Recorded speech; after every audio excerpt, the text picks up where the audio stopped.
Hello and welcome back to Vanstone Mania. Two quick things. Well, firstly, this is the Money in the Bank 2025 review. Two things. Um, I've had a few people message me saying that they can't hear me that well, so I've turned the microphone up. So hopefully the levels are a bit better for you. And I am tired, look like crap, haven't had a haircut, haven't shaved the beard, just about to do a workout, which I'm putting off because I need to talk about what happened last night in LA and Money in the Bank. And this cup is still here. Wasn't a conscious choice for this to be here, but it's just going to be here because, why not? Money in the Bank 2025 started women's Money in the Bank match. I thought this was really good. I like the winner. I like that it was Naomi. It shows that hard work pays off, I guess, because her character work's been fantastic this year. She's been really good. There were some really good spots. I mean, Stephanie Vicker with her butt move. I can't remember what it's called, but that was pretty cool on the ladder. And I think Roxanne maybe did a move on Rhea. Maybe, I don't know. I thought it was clever how they tried to get Rhea out of the match. Because she's obviously the biggest threat, so it made sense to do that. But yeah, good match, good opener. Really enjoyed it. Dom defended the title against. I'm sorry, I can't even remember what the guy's name was. Good match. Enjoyed that. I thought it was good how they engineered the match and got it to happen on the show. Then they did the Liv and Lyra match, which actually was disappointing to me. I think Becky Lynch. Sorry, did I say Liv? I might have said Liv. Becky Lynch winning was the right call. It felt really short to me, but I watched some of it live, and then at about 1:30 I turned it off and I resumed watching this morning. But then it felt like it finished I didn't watch it in the best way, but I much more enjoyed the Backlash match. I don't know if that's the general consensus, but that's how I felt. Men's Money in the Bank match. Yeah, good match again. Really good stuff. Like good spots with Solo and Jacob. Like that was cool.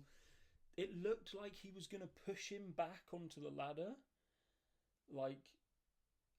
And I still don't know what happened there because it's like they put the small ladder there, and then Solo told Jacob get the bigger ladder, and then the bigger ladder was positioned with the back to the ladder outside, and then they twisted it, and then he just pulled him down, and then did. I don't know what happened there. I still wonder if he was meant to go backwards out of the ring into the ladder that was laying like that. I don't know.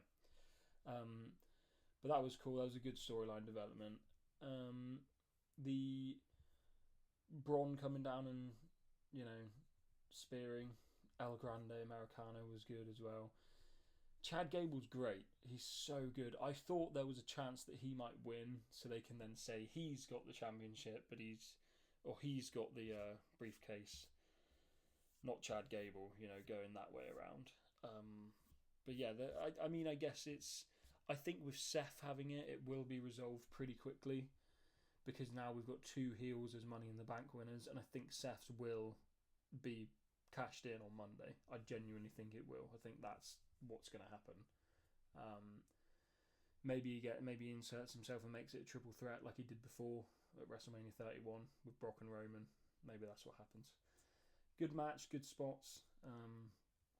Andrade was good. There was the move with Andrade and Penta on the ladder, and I thought, it's the one where they flip over and land on the head like pile driver sort of thing. And I guess with Andrade, all he's doing is he's folded up like that, and then he's going back. But you're putting a lot of hope and faith into the ladder, I think. So if that ladder breaks, you're potentially in trouble. But yeah, Seth wins. Like I said, really good match. I thought something was going to happen when he was climbing up the ladder. I thought someone maybe was going to come out, like Punk wasn't there. I thought maybe he was going to get involved, or maybe Roman would stop Seth winning, but feels too early for that development because SummerSlam's still 2 months away. So, main event, must admit, not interested in it, did not care. It was a real struggle for me to get through. As good as it was, there were some good spots, like the moonsault from Logan Paul onto the table was really good. Truth coming out was pretty cool, but I mean, really, what are they going to build to an R-Truth and Cena match again? Like, what? It seems like a weird way to move forward, but it's good to get Truth back. Like, to have him, if he's been given a contract extension, or if they've renewed it for a year or 3 or whatever. Like, and I have to mention, like, Triple H saying in the post-show thing, like, oh, you enjoy the show? You know, like, in that cocky way that he keeps doing when it's like, yeah, this was the plan all along. It's like, no, it wasn't. This wasn't the plan all along. You've released him. Why can't they just say, we released him, the fans love him, so we're giving the fans what you want. It wasn't in the plans. Why can't they just admit that? That's a good look. It's better than them pretending that this was the plan all along, which clearly wasn't. Clearly wasn't. But yeah, you know, I liked it. I liked Truth coming back, and I think that's quite good. So yeah. I don't have a great deal more to say, really. So I know it's not a great review. Like, my Backlash review is much more in depth, but I enjoyed that show much more. Maybe the Money in the Bank concept is done. You know, maybe they do need to move it away from its own show and just have Money in the Bank matches. You could just have a Money in the Bank match at SummerSlam or at WrestleMania, but maybe you don't feel WrestleMania needs it. You could just... I think they have to do something with it, because it is a concept that is... It's been going on for so long now. Like, I think Naomi was in her, like, 5th Women's Money in the Bank ladder match. And, yeah, I don't know. It's weird, like, the discourse with WWE at the moment is, like... It feels like we've come out of the really good period and we're in a bit of a lull now, and I think that's probably why people aren't quite so into everything. And the Mania announcement for Las Vegas, I'm sorry, but it's a shame. It's a real shame that they're doing that again. But, you know, they are. So, whatever. But yeah, anyway, that's been my Money in the Bank review. I might do a Raw review, a quick one on Tuesday morning if it's newsworthy, which I think it probably will be. But yeah, and then hopefully in the next few weeks I'll get time to do my videos, like my deep dives into the WrestleManias I've been to and things like that, which I'd planned to do, which I haven't got around to yet, so I'm sorry. But Money in the Bank, I'd give it a 7 out of 10. I thought it was a pretty good show. It's just that main event, I never cared from the word go. Weird main event.